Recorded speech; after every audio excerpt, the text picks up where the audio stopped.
Assalamualaikum warahmatullahi wabarakatuh.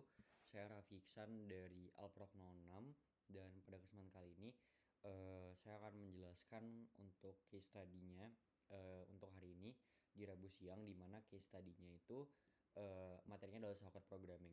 Nah, seperti yang kita tahu, socket programming itu ada bagian servernya ya sama kliennya, di mana kliennya itu terhubung ke server dan klien ini di mana kita dia tuh menanyakan input dari usernya. Nah, pada case ini kliennya itu meminta berupa directory list, di mana eh, nanti ditanyakan nih kira-kira mau komen apa, mau request apa terhadap directoriesnya. Misalnya kita tulis list.txt. Nah, list.txt ini kebetulan ada nih dalam sistem yang udah kita programkan di server. Nah, maka dari itu akan menunjukkan bahwa available nih directory semacam gitu. Dan dari servernya tuh berarti kalau misalnya kita melihat code-nya, dari servernya tuh kita define berbagai classes. Nah, ada classes yang untuk directories-nya, di sini untuk txt-nya, dan juga ada directories yang lain yang ngedefine bahwa uh, directories tersebut terdapat dalam sistem. Nah, tapi sebelum kita mulai terhadap penjelasan programnya, di sini untuk bagian libraries yang digunakan pada template adalah kan libraries yang pada Windows, sementara di sini saya menggunakan Mac. Jadi saya replace library yang Windows yang Witsock namanya or something, lupa. Tapi library-nya di replace dengan Berkeley Sockets, di mana Berkeley Sockets ada syssocket.h sama netinet.h gitu. Nah, intinya kalau di server di sini kita ngedefine classesnya, di sini ada filesnya.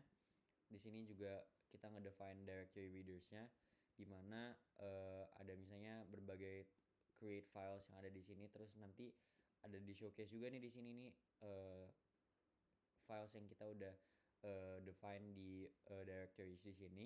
Nah, terus kalau misalnya di bagian bawah mungkin ini lebih ke bagaimana sih klien ketika terhubung dengan server, gimana sih cara servernya itu untuk ngedetect files yang kita request gitu. Apakah files tersebut dia baca di sini proses request, apakah ada atau enggak gitu di servernya, seperti itu.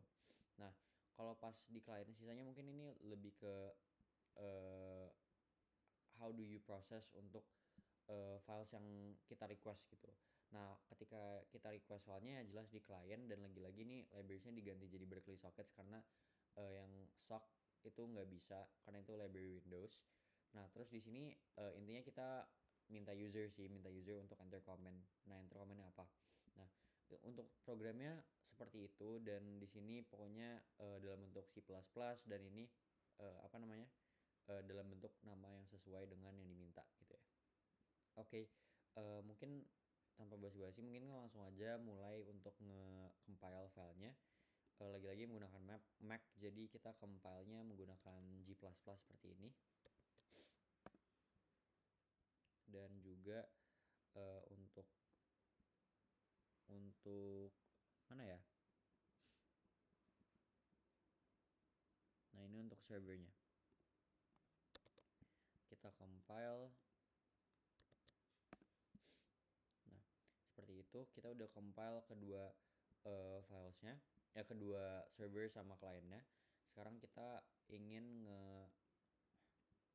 nge nge-run servernya. Jadi ./server, dan di sini bisa dilihat server is listening on port 888. Jadi dia sekarang nge-listen ke kliennya. Jadi kita harus nge-activate dan nge-run kliennya dengan ./client. Nah, di sini langsung seperti input yang tadi yang diminta di klien kita ya. Dimana, di sini basically diminta nih untuk input yang kita mau berupa file satu directoriesnya yang kita udah define sebelumnya di server.cpp gitu. Nah, di sini yang kita lakuin mungkin kita lakuin dulu bla bla bla gitu. Ya pastinya command is not recognized gitu.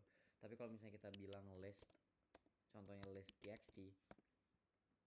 Nah, dijelasin nih kalau misalnya file with txt yang ada extension txt-nya Tapi kalau misalnya kita masukin uh, yang ada misalnya extensionnya txt gitu, nah ini dia bakal nge-showcase nih file with txt extension are btxt, atxt, dan bisa dilihat di sini nih ada btxt sama atxt. Tapi misalnya extension yang kita taruh selain ini adalah cpp. Jadi kita cari misalnya kita request list yang extensionnya adalah cpp. Ya pastinya dia bakal ngepresent apa aja sih yang di cpp. Ya yang cpp ada bcpp sama kcpp gitu. Ya udah itu doang. Jadi misalnya kalau kita list misalnya yang csv gitu, kita kan gak ngedefine apapun yang csv. Ya file with csv extension does not exist karena ya di sini kita cuma ada extension txt, extension cpp, dan gak ada extension csv. Ya udah, dan sisanya ada command shutdown dan servernya di shutdown seperti itu. Dan sekian dari saya untuk case study hari ini. Terima kasih.